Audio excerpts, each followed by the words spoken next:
With so much encouragement to stay in the market, it looks like there is no time to buy any more dips. Hi Cashflow Builders! Have you been buying the dip?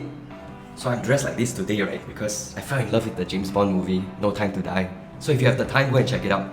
So let's find out if there will be more dips to buy moving ahead. The S&P 500 has been recovering quite nicely after falling by 5%, above 4,530 to 4,300.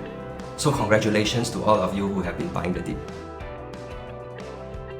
And the ratio for the investors who are bullish about the market to investors who are bearish about the market has risen from 0.57 to 0.69.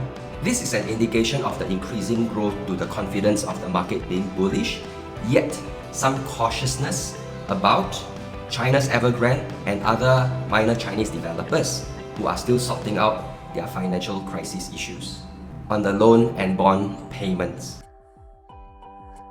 Investors are also encouraged to put their money in stocks as the 10-year treasury yield continues to rise and it's getting very close to its previous high, meaning that bond interests are getting lower and less attractive to investors. Pian, they have to put their money into stocks instead of bonds. Now, when investors are buying put options, it indicates that there is a strong sentiment that the market is going bearish. While when there are more investors buying call options, it indicates that there's a strong sentiment that the market will become bullish. And recently, the ratio of investors buying call options to investors buying put options has been fluctuating pretty much sideways, indicating that there is no sudden fear that can lead to large volumes of selling. With so much encouragement to stay in the market, it looks like there is no time to buy any more dips. And what if bonds and shares issued by Chinese developers tumbled on Friday?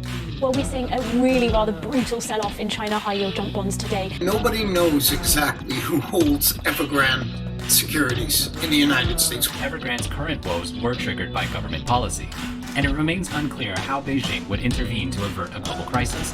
As you mentioned, the Fantasia surprise default really has shaken people's confidence, not least because Fantasia itself had promised that it had enough liquidity and it had just made this private bond placement over the weekend before it defaulted. This is what happened in 2008 to 2009 in the United States. Nobody knew who had exposure to the bad debt. And as a consequence, trading froze up. And that systemically is much more destructive than a few people going bankrupt. stay ready, stay safe, stay invested. Thank you for watching.